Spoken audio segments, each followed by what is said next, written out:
انہی اصولوں پر بالکل عدل، مساوات اور بے ریا عوام الناس کی خدمت اور بے غرض اقتدار، یہ ان میں خوبیاں تھیں۔ ایک بہت بڑے ان کے گورنر نے لکھا کہ ہمارے علاقے میں جو حفاظتی قلعے ہیں، وہ قلعے جو ہیں وہ بالکل بوسیدہ ہو گئے ہیں، کمزور ہو گئے، تو آپ مہربانی فرمائیں کہ وہاں سے مرکزی بیت المال سے ہمارے لیے کوئی امداد روانہ کریں تاکہ ہم قلعے جو ہیں ان کو مضبوط بنا لیں۔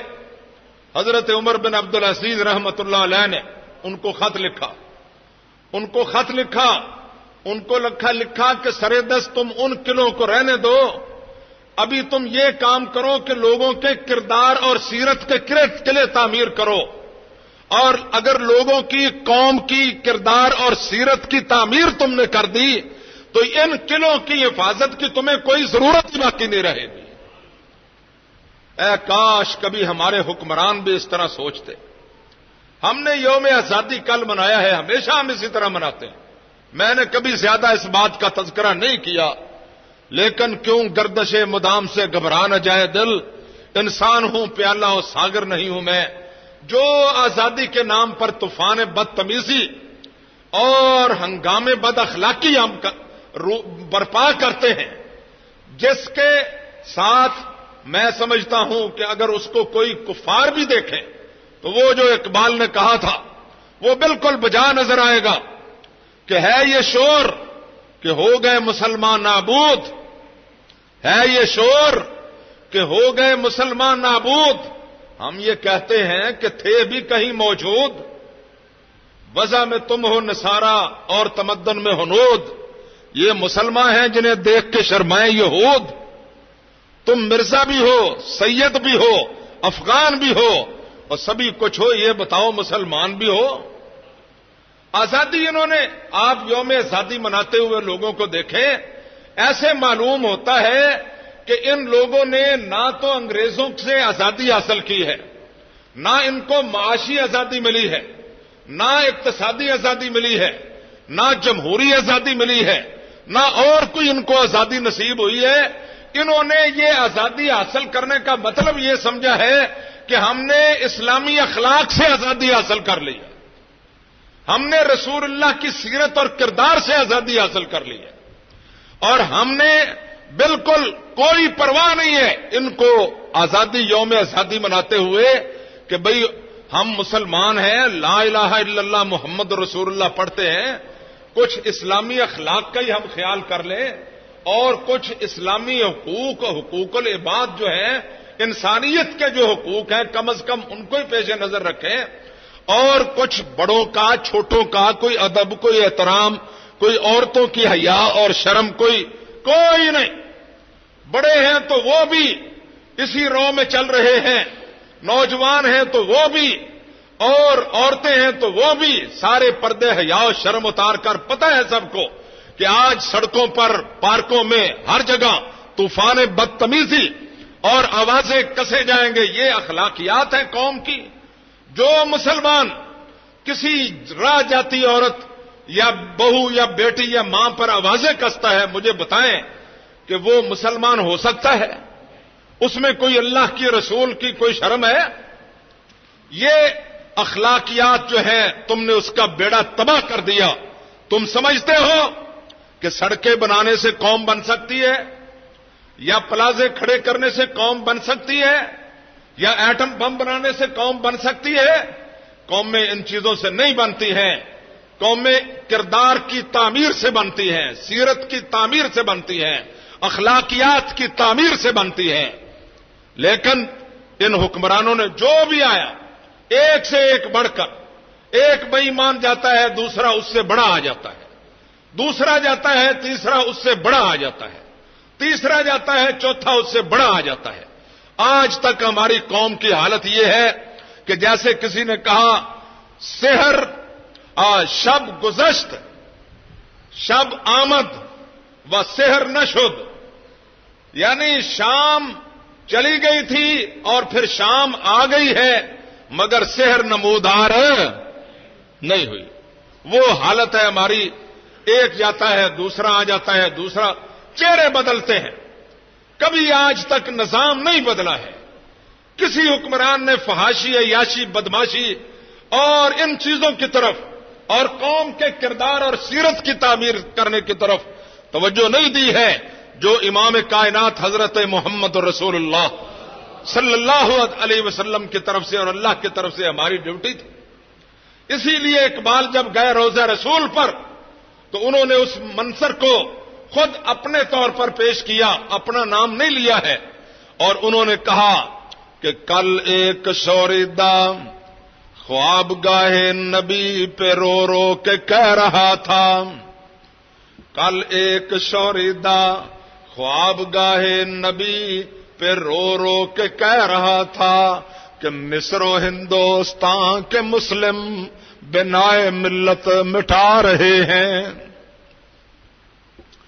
کل ایک شوریدہ خواب گاہے نبی پہ رو رو کے کہہ رہا تھا کہ مصر و ہندوستان کے مسلم بنائے ملت مٹا رہے ہیں۔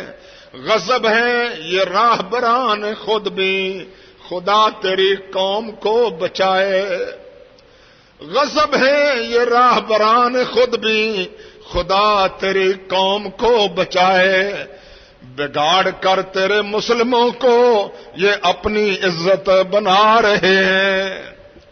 دعا کرو اللہ تعالیٰ کوئی ہمیں صاحب درد حکمران عطا فرما دے، کوئی اللہ تعالیٰ ہمیں ایسا مومن دل والا حکمران عطا فرمائے کہ جو اس قوم کو، جس کے اخلاقیات کا جنازہ نکل چکا ہے اور جس نے اپنی روایات کو خود اپنے پاؤں کے نیچے مزل دیا ہے، اور جس کے دلوں سے وہ ظفر نے کہا تھا، ظفر آدمی اس کو نہ جانیے گا چاہے کتنا ہی ہو صاحب فہم و ذکا، ظفر آدمی اس کو نہ جانیے گا چاہے کتنا ہی ہو صاحب فہم و ذکا، جسے عیش میں یاد خدا نہ رہی، جسے تیش میں خوف خدا نہ رہا۔ تو آج آپ ان کو یوم آزادی مناتا ہوا دیکھیں اور پھر آپ کو وہ اقبال کی بات یاد آئے گی کہ اس نے کہا خوف خدا پاک دلوں سے نکل گیا اور آنکھوں سے شرم سرور کون و مکان گئی۔ یہ حالت ہے ہماری، حالانکہ اللہ تعالی نے ہمیں منع کیا تھا قرآن پاک میں، مگر قرآن کی طرف کوئی آئے تو تب ہے نا۔ جو جہان کا گانا بجانا اور دھنگا مشتی اور جو غلط، جو کفار کی مشابہتیں ہیں وہ ہم نے اختیار کی ہوئی ہیں، حالانکہ رسول پاک صلی اللہ تعالی علیہ وسلم نے نبوت کی زبان وحی ترجمان سے یہ اعلان فرمایا تھا، من تشبہ بقوم فہو منہم، کہ جو شخص کسی دوسری قوم کی مشابہت کرے گا وہ اسی قوم کے ساتھ اٹھایا جائے گا۔ اور ہم مشابہت جو ہے وہ ان کے ساتھ نہیں کرتے ہیں جن کو ہمارے لیے اللہ تعالیٰ نے نمونہ اور سیمپل بنا کر بھیجا ہے۔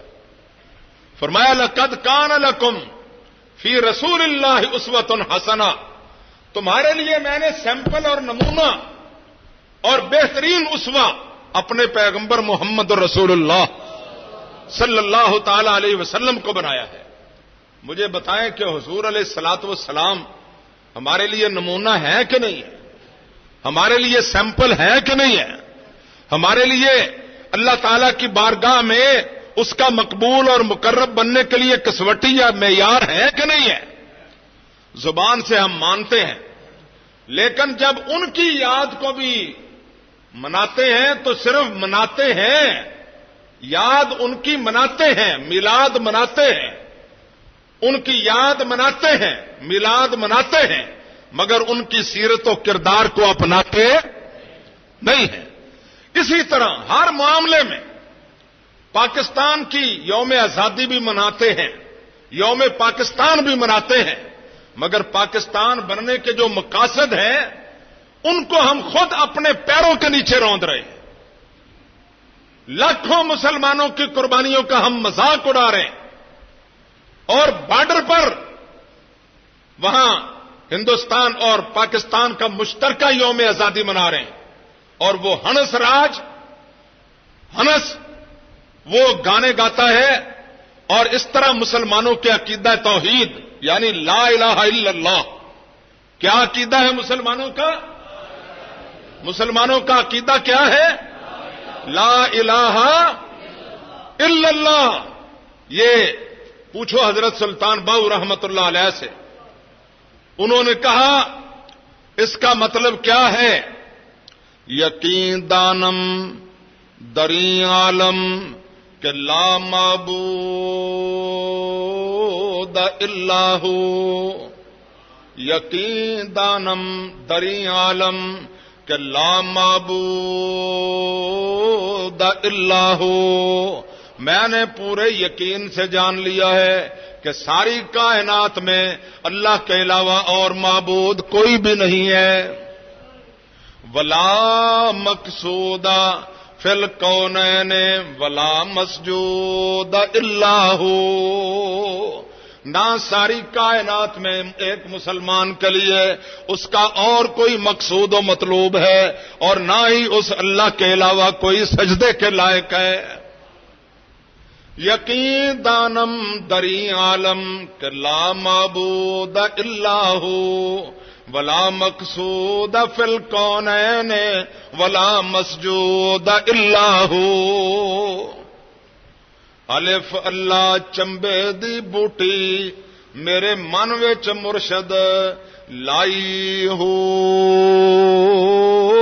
تے نفی اسبات دا پانی ملیا ہر رگے ہر جائی ہو.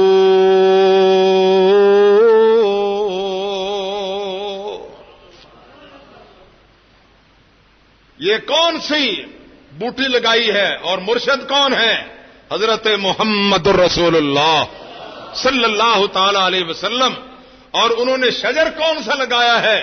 مثل کلمۃ طیبۃ کشجرۃ طیبۃ اصلها ثابت وفرعها فی السماء.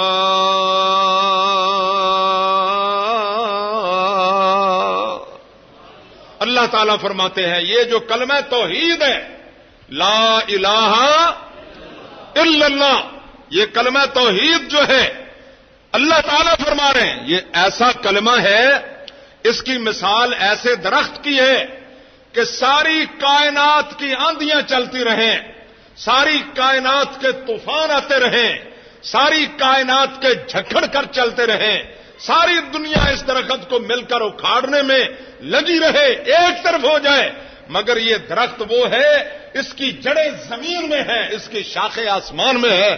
زمین کی طرف سے بھی اس کو مضبوطی ہے، آسمان کی طرف سے بھی مضبوطی ہے. ساری کائنات کی طاقتیں مل کر بھی، اندھیریاں طوفان اور جھکڑ مل کر بھی اس درخت کو اکھاڑنے میں کامیاب ہو سکتے. اور اس کے مقابلے میں کفر اور شرک اور بدعات اور خرافات. مثل کلمۃ خبیثۃ کشجرۃ خبیثۃ نجتثت من فوق الارض ما لها من قرار. اس کی مثال ایسے درخت کی ہے کہ جس کی نہ زمین میں جڑیں ہیں، نہ آسمان میں شاخیں ہیں، نہ اوپر سے قوت ملتی ہے، نہ نیچے سے ملتی ہے. ایسے جیسے کوئی خودرو پودا ہوتا ہے، جاتے جاتے ہی کوئی اس کو ہاتھ سے پکڑ کر اکھاڑ کر باہر پھینک دیتا ہے. ان آیات کی تفسیر کرتے ہوئے حضرت شاہ اسماعیل شہید، سارے کہو رحمت اللہ، ذرا اونچی آواز سے اونچی آواز سے. سید عطا اللہ شاہ بخاری تقریر کرتے تھے موچی دروازے میں، تو انہوں نے کہا لوگو، بابو لوگو، قرآن کی قسمیں نہ کھایا کرو، قرآن کو پڑھا کرو. اور پھر فرمایا اگر تم شاہ اسماعیل شہید کی طرح نہیں پڑھ سکتے تو کم از کم اقبال کی طرح ہی پڑھ لو. بھئی شاہ اسماعیل شہید کی طرح پڑھنا تو بہت مشکل ہے. انہوں نے پڑھا قرآن کو اور پھر اپنی جان کو ہتھیلی پر رکھ لیا، سر پر کفن باندھ لیا اور اللہ کی راہ میں نکل پڑے اور یہ تہیہ کر لیا کہ اور کوئی راستہ نہیں ہے، یا اس ملک میں اللہ کا نظام نافذ کریں گے یا ہم شہید ہو جائیں گے. تو وہ جذبہ تو اگر تمہیں نہیں مل سکتا ہے تو کم از کم اقبال کی طرح ہی پڑھو. دیکھتے نہیں ہو کہ اقبال نے اللہ کا قرآن پڑھا اور فرنگیوں کی تہذیب پر ہلہ بول دیا. اس نے کہا اگر ہوتا وہ مجذوب فرنگی اس زمانے میں